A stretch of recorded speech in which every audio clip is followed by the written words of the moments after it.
अस्सलामुअलैकुम। बोलीस में खुशामदीद। मैं हूँ गौहर इशरत और मैं हूँ महरुख शहरियार। बुलेटिन का बाकायदा आगाज़ करेंगे। सबसे पहले अहम खबर शामिल करेंगे। GIT ने 9 मई के मुख्तलिफ मुकदमात की तफ्तीश मुकम्मल करके रिपोर्ट इंसदाद दहशतगर्दी की अदालत लाहौर में पेश कर दी है। आपको बता दें कि असद उमर, आजम सवाती, हाफिज फरहद और दीगर मुल्जिमान समेत PTI क़यादत को कसूरवार ठहरा दिया गया है। रिपोर्ट में वाज़ेह किया गया कि PTI क़यादत ने 9 मई को अवाम को उकसाया। असद उमर, आजम सवाती, हाफिज फरहद समेत दीगर मुल्जिमान गुनहगार करार दे दिए गए।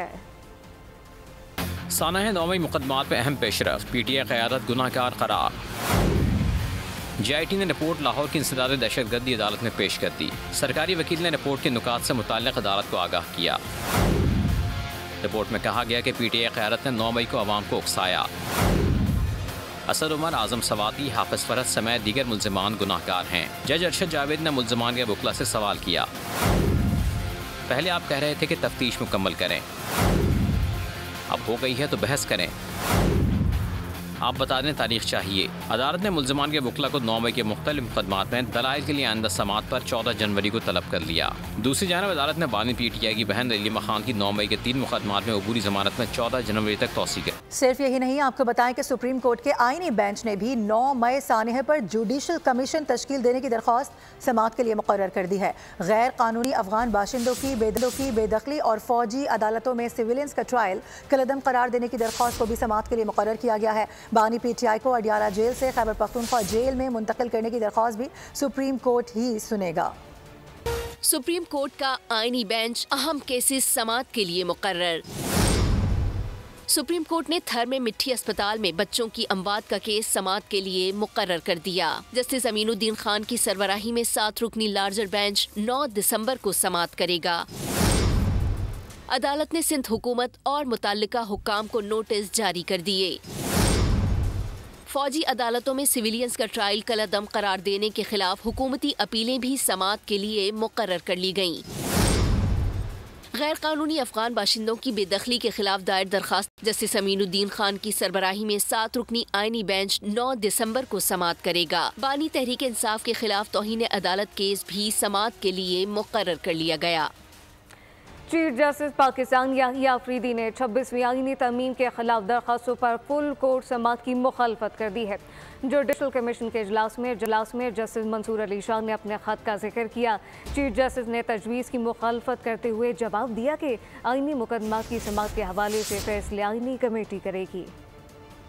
चीफ जस्टिस ऑफ पाकिस्तान की जेर सदारत जुडिशल कमीशन का इजलास 26वीं तरमीम को फुल कोर्ट के सामने समाअत के लिए मुकर्रर करने का तस्करा। जस्टिस मंसूर अली शाह ने 26वीं तरमीम के खिलाफ दरखास्तों पर समाअत फुल कोर्ट के जरिए करने पर बात की। चीफ जस्टिस पाकिस्तान याहिया अफरीदी ने तजवीज़ की मुखालफत कर दी। चीफ जस्टिस ने जवाब दिया कि आईनी तरमीम के खिलाफ दरखास्तें किसने और कैसे फिक्स करनी है ये आईनी कमेटी तय करेगी। चीफ जस्टिस पाकिस्तान याहिया अफरीदी की राय को अक्सरियती मेंबरान ने सपोर्ट किया। जस्टिस मंसूर अली शाह ने चीफ जस्टिस के नाम खत में 26वीं तरमीम के खिलाफ दरखास्तों की समाअत के लिए फुल कोर्ट बनाने की दरखास्त की थी और कहा था कि रजिस्ट्रार सुप्रीम कोर्ट को दरखास्तें समाअत के लिए लगाने का हुक्म दें। मदारिस रजिस्ट्रेशन बिल के मामले पर मौलाना फजलुर रहमान नाराज हो गए हैं। कहते हैं कि 26वीं तरमीम के वक्त बिल पर इत्तेफाक राय हो गया था। जब सब चीज़ें तय हो गई थी तो आज एतराज़ात कहाँ से आ गए। अभी लॉन्ग मार्च का फैसला किया नहीं है, लेकिन हुकूमत सूरत हाल को उसी जानिब ले जा रही है। 26वीं आईनी तरमीम के वक्त बिल का मामला तय हो चुका था, फिर एतराज़ात कहाँ से आ गए। मदारिस रजिस्ट्रेशन बिल के मामले पर मौलाना बिफर गए। कह दिया अभी लॉन्ग मार्च का फैसला नहीं किया, मगर हुकूमत लोगों को शिद्दत और इंतशार की तरफ ले जाने की वजह बन रही है। हम अपना फैसला अपने प्लेटफार्म से बड़े कुव्वत के साथ करेंगे। मेरे ख्याल में वो शायद बस कुर्सी पर बैठने को काफ़ी समझते हैं कि हमें स्टेटस मिल गया है। मौलाना फजलुर रहमान ने कहा कि गवर्नर के बजाय वज़ीर आला को APC बुलानी चाहिए थी। क्या एग्जीक्यूटिव इस सलाहियत से महरूम है। खैबर पख्तूनख्वा में हुकूमत नाम की कोई चीज़ नहीं, कोई रिट नहीं है और कुछ समझ में नहीं आ रहा कि ये सोचते क्या है। इससे कबल जमीयत उलमा इस्लाम के रहनुमा हाफिज हमदुल्ला ने भी कह दिया था कि सदर ने मदारिस रजिस्ट्रेशन बिल को मुस्तरद करके तबले जंग बजा दिया है। पाकिस्तान दहशतगर्दी की वजह से भारी कीमत अदा कर रहा है। दहशतगर्दी के खात्मे तक चैन से नहीं बैठेंगे। वज़ीर आज़म का 7वीं नेशनल मैरीटाइम सिक्योरिटी वर्कशॉप के अख्तामी सेशन से खिताब कहा कि पाक बहरिया हर तरह के चैलेंजेस से नबर आजमा होने की भरपूर सलाहियत रखती है। ब्लू इकॉनमी से ही हमारी तरक्की और खुशहाली मुमकिन है, जबकि पाकिस्तान शिपिंग कॉरपोरेशन का जो हल है हमें इसका जायजा लेना होगा। The government of Pakistan, along with armed forces and all law enforcing agencies, to fight this menace of terrorism, pay a huge price by laying their life for Pakistan's blue economy is the name of the game around the globe. I know that Pakistan Navy is already focusing in exploring our potentials in blue economy.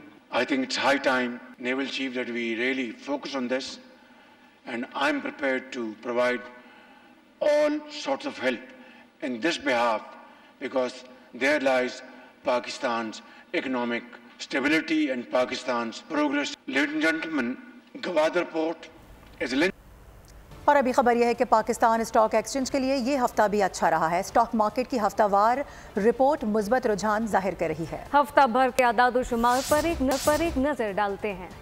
Pakistan stock exchange की ऊंची उड़ान जारी रही। ये हफ्ता भी कारोबारी रहा। एक हफ्ते में 100 इंडेक्स में 7,696 पॉइंट्स का इजाफा हुआ। एक हफ्ते में 100 इंडेक्स बड़े इजाफे से 1,09,053 पर बंद हुआ। 100 इंडेक्स की हफ्तावार बुलंद तरीन सतह 1,09,478 रही। 100 इंडेक्स की हफ्तावार कम तरीन सतह 1,01,921 रही। बाजार में एक हफ्ते में 8.41 अरब हिस्सेस के सौदे हुए।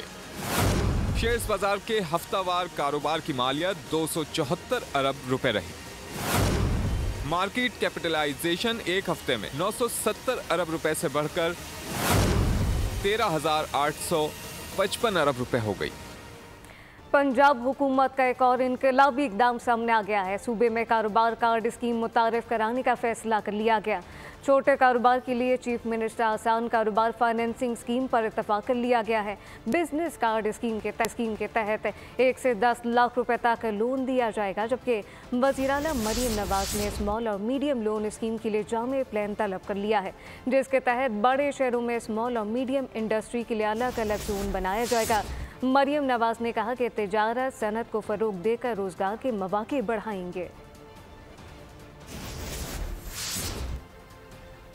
ठंडे ठार मौसम की बात करेंगे। आपको बता दें कि महकमा मौसमियात ने भीगे मौसम की पेशगोई कर दी है, साथ ही ठंड बढ़ने का इम्कान भी जाहिर कर दिया है। इसके अलावा पहाड़ों पर बर्फबारी का भी इंदिया दे दिया गया है।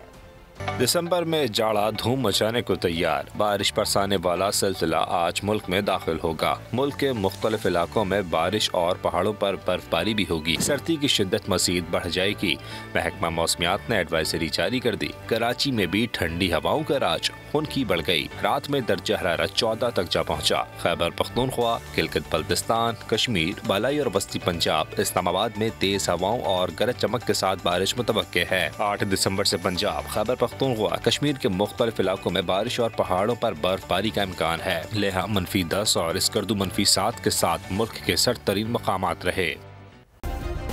सब्सक्राइब करें और बेल दबाएं ताकि कोई खबर रह न जाए।